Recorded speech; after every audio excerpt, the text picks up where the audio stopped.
photo of that illustrious first team. Many that years photo ago. was about 25 kilos ago, though. Maybe even more these days. Probably 30 or 40, actually, to be clear.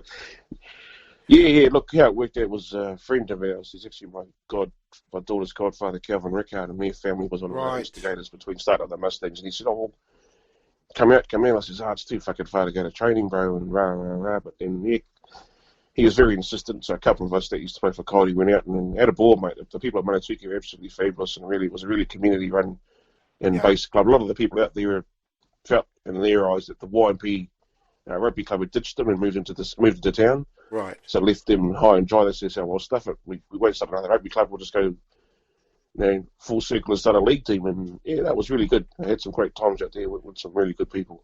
True that. Wow. Who else was part of that team in that year, 93 there, JT? So the coaches were Bill White and George Thomas. Bill White was formerly at Reponari Eels. There was Willie Edwards, Ken Tardy, who played rugby for Marist, I think. Who else was there? Dean Hawkins, Purnell Smith. You might know Purnell Keithy Spade, or what was his nickname? There was a few. Mate, my memory's gone blank. Richard Wharehinga, there's all the Wharehinga boys were in there. Richard Morris, Jack, John Bell, mate, a lot of names. They're from the past. Right. Wow. Well, good years though, eh? Good years. Absolutely, great times. Yeah. So now, one of those guys, maybe it must be you, Reno, watching a bit of, I don't know, sounds like you're watching something rude. Something Hub. You're watching Something Hub there, Reno. Oh, what's that? You're watching the Something Hub. It's their bloody site. We need to put our podcast on. How did Thames Valley do yesterday there, Reno? Yeah, they had a good win over Mid Canterbury. Got the bonus point, the much needed bonus point. So it's only 1 point between them now. I think there's one team on 22 and quite a bunch of teams actually on 21. But they wanted that bonus point to get them up there. So currently sitting at second at the moment. Okay. Poverty Bay also had a loss.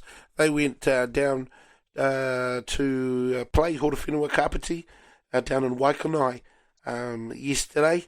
Came away with a loss 38-28, and as JT alluded to before, still was not too bad a game, considering this is West Coast that are up in the top four, 19-21. So obviously that must have been a good game there, JT? Even though not on the right side that we wanted it to be, bro? Yeah, just unfortunately the result was shit. I'm not sure if they've got any more chances to break that drought this year, but I think yesterday was the closest they've gotten for a long time. And it would have been a rip-roaring crowd up there at Whakatua Park, pulling the boys on, as there always is. Unfortunately, as you guys will know, East Coast rugby is, what's the word, is inundated with poor results year in, year out. Now, that's why when they do have a good year every so often, they make it a really, really good year. But unfortunately, yesterday they just couldn't get across the line and couldn't get the result. And so that win column still remains elusively empty. It does. Of course, next week, while they do get an opportunity, they'll be coming to Gisborne to play Poverty Bay in that clash. So they've got the opportunity. Of course, and that's not a bad score for East Coast against West Coast. And of course, Poverty Bay. That's going to be certainly one of the games to look out for. I think AJT next weekend. Oh, it always is. The local clash where the two neighbouring unions go, head to head, and hopefully a lot of cases. There was a lot of cases that'll head down for the day, and also there'll be a fair amount of East Coast support in Gisborne itself. So, look, hopefully that would be the ultimate way to put a tick in that win column, is to get one against those cunts. Absolutely. That would make their season. Won't that be a great, that would make it a great season if they were able to beat Poverty Bay, eh? What do you reckon, Ra?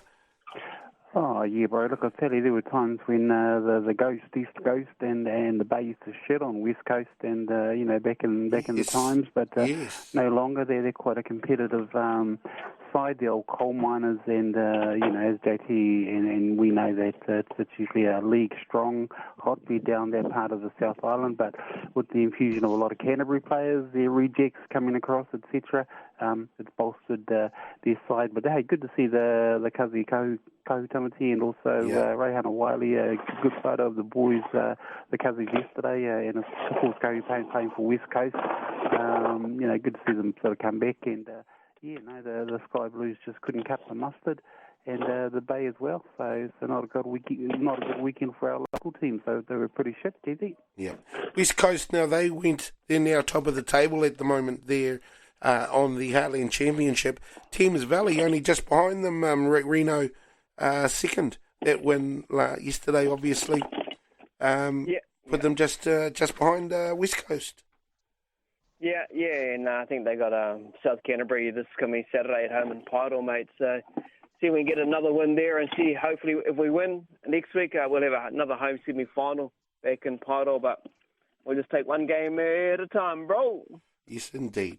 Now, also coming up on October, October 23rd, we've got the primary schools Kia ora hi tournament. It is for years 5s and 6s, and intermediate Kia ora hi tournament will be taking place on the Thursday, that's the 24th, down at Gisborne Intermediate School. That's going to be happening, I guess that's the week after the school holidays finish. So, certainly looking forward to that.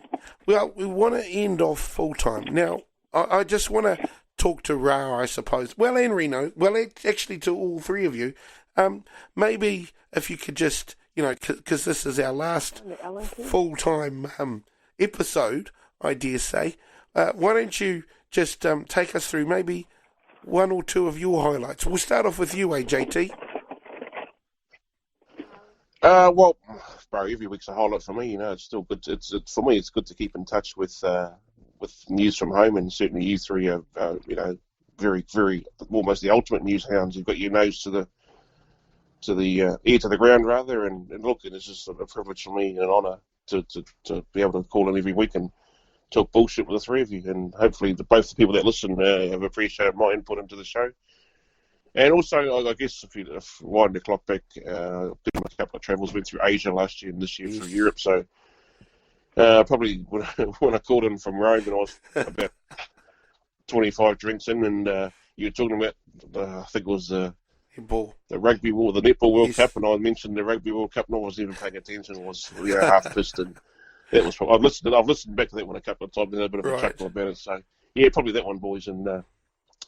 It's a fucking shame it's coming to an end, but, like I say, we if we get our heads together, we can come up with something new and, for sure, get it out there. So, yeah, thanks for having me, boys. Appreciate it. Love you all. What about you, Reno? What has been some of the highlights over the years for you with Full Time?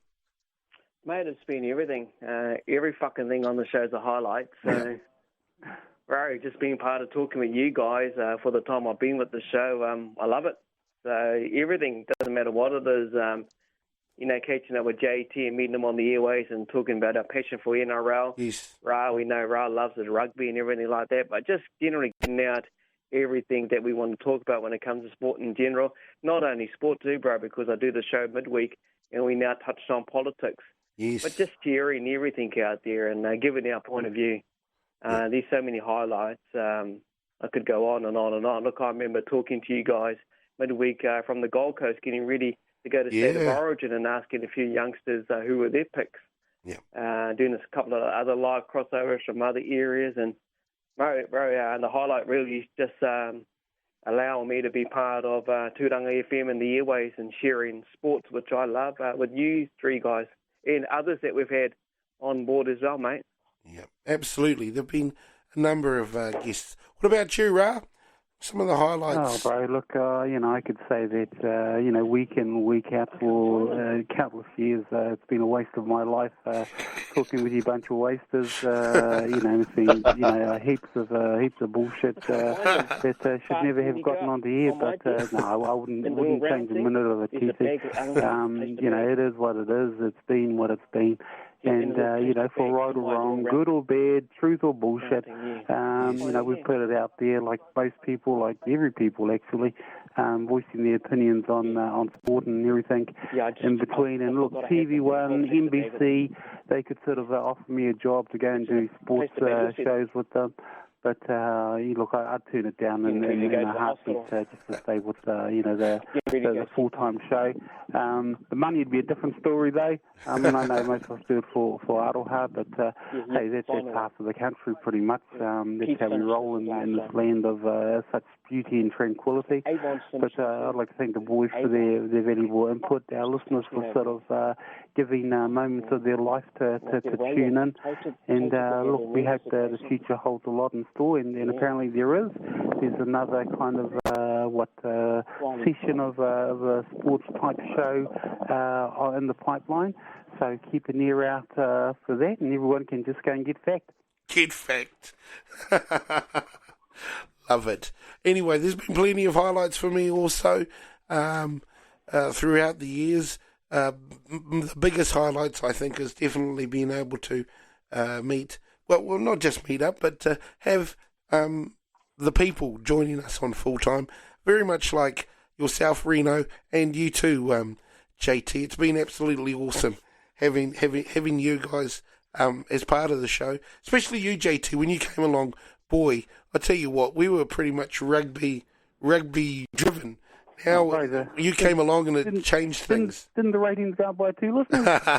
They did indeed. We doubled our listenership. Yes, from 1 till 2. So there you go. And one of them's deaf. I think one of them was Black Samurai, I think.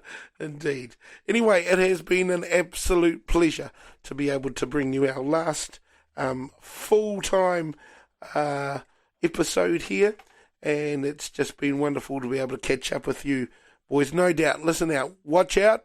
We've got something else certainly in the pipeline, possibly a new podcast called Get Fact. So be listening out to that. Anyway, thank you boys, it's certainly been a pleasure. Yo! Whakarongo ki te reo irirangi a Turanga Nui a Kiwa. Te reo o te iwi. Turanga FM.